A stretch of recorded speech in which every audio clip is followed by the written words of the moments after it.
Choose between stability and the downward spiral, China tells Blinken during Beijing trip. U.S. Secretary of State Anthony Blinken talks with Chinese President Xi Jinping at the Great Hall of the People in Beijing, China, April 26, 2024. Beijing CNN. Chinese leader Xi Jinping said the US and China should be partners rather than adversaries, as he met with the top American diplomat Anthony Blinken in Beijing's cavernous Great Hall of the People on Friday. The meeting, which took place on the final day of Blinken's 3-day visit to China, comes as the two countries seek to continue to stabilize the rocky relations and expand communication, including on the host of contagions from technology to Taiwan. China would like to see a confident, open, and prosperous United States. We hope that the United States will view China's development in the positive light, she told Blinken.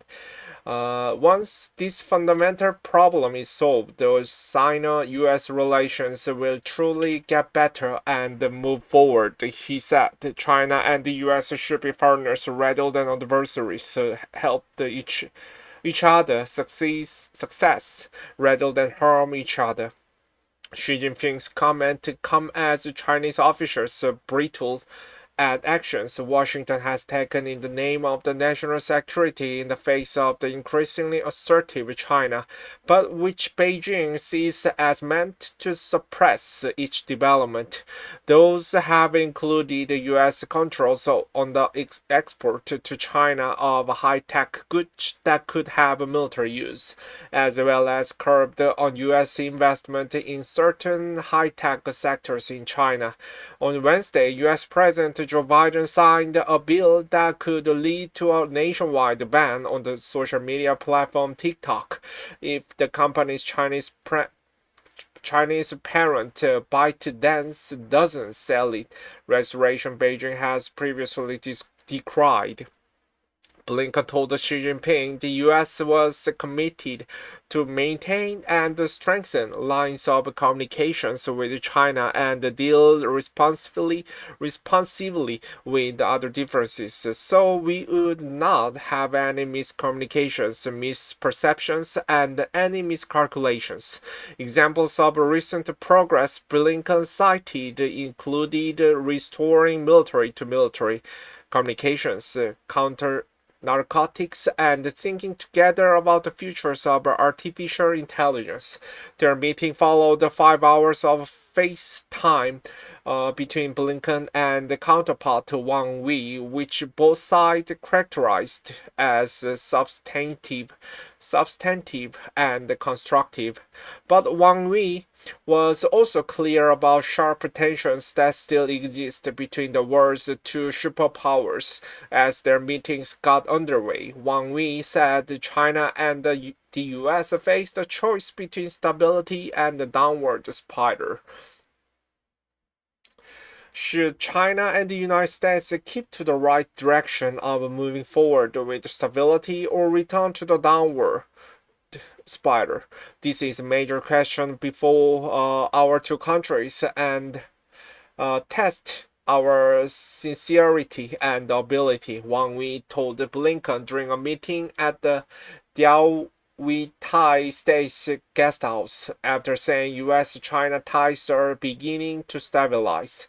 Should our two sides lead international cooperation against global issues and achieve a win-win for all, or engage in rivalry and confrontation, or even slide into conflict, which would be lose for all, he said, speaking through an interpreter.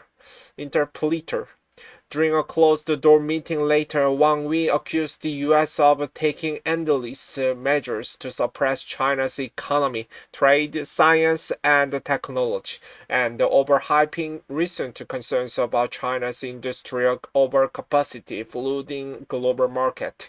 U.S. measures are not fair competition, but containment, and it is not removing risk, but creating risk, he said, according to the readout from Chinese state media.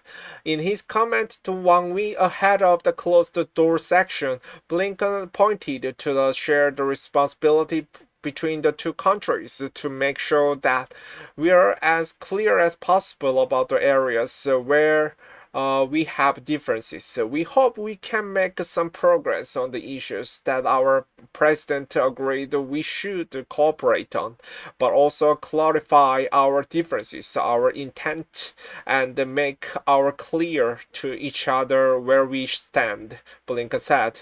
The trip is the latest in the spring of high-level engagement that included a summit meeting between President Biden and Chinese leader Xi Jinping in California in November, following a period of immense tension.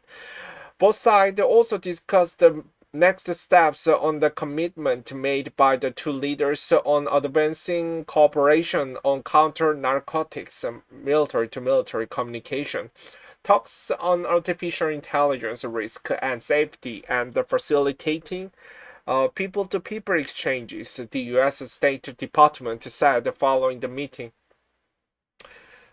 Speaking to reporters after his meetings, Blinken said the two countries would hold their first talks on artificial intelligence and its risk in the coming weeks.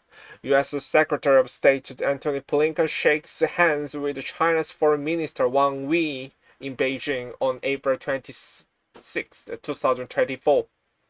Peace and stability. Blinken's trip to China, his second in the space of the year, also comes as the two countries navigate a host of thorny geopolitical and regional issues, from China's support for Russia to its aggression in the South China Sea and toward Taiwan.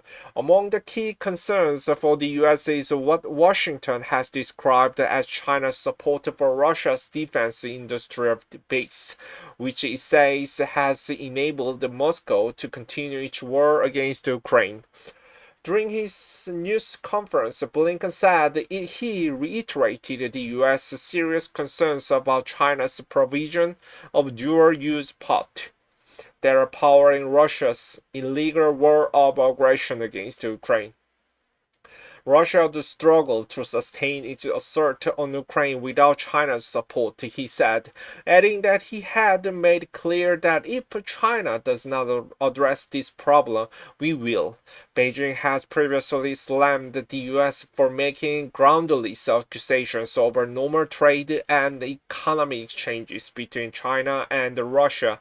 Blinken also said he stressed the critical importance of maintaining peace and stability across the Taiwan Strait, and encouraged China to use its influence to discourage Iran and its prospects from expanding the conflict in the Middle East, as well as to press North Korea to end its dangerous behavior and engage in dialogue. China's reader notes that the two sides exchanged views on the Ukrainian issue, the Palestinian-Israeli conflict in North Korea, Myanmar, and other issues. Wang Yi called on the U.S. to stop coercing regional countries to choose a side, and said the Asia-Pacific region should not become a battleground for major powers, in the likely allusion to its concerns about the U.S. growing defense relationship with the long-standing Asian allies. On Taiwan, Wang Yi repeated Beijing's typical warning that the Taiwan issue is the first insurmountable red line in U.S.-China relations. China's ruling Communist Party claims Taiwan as part of its territory, despite having never controlled it, and has ramped up its military intimidation of the democratic Iceland in recent years. It decries the unofficial relationship between the U.S. and Taiwan, as well as arms sales to Taiwan, which the U.S. is obligated to make under the Taiwan Relations Act. The story and the headline have been updated to reflect additional development. CNN's Wayne Chang contributed to this report.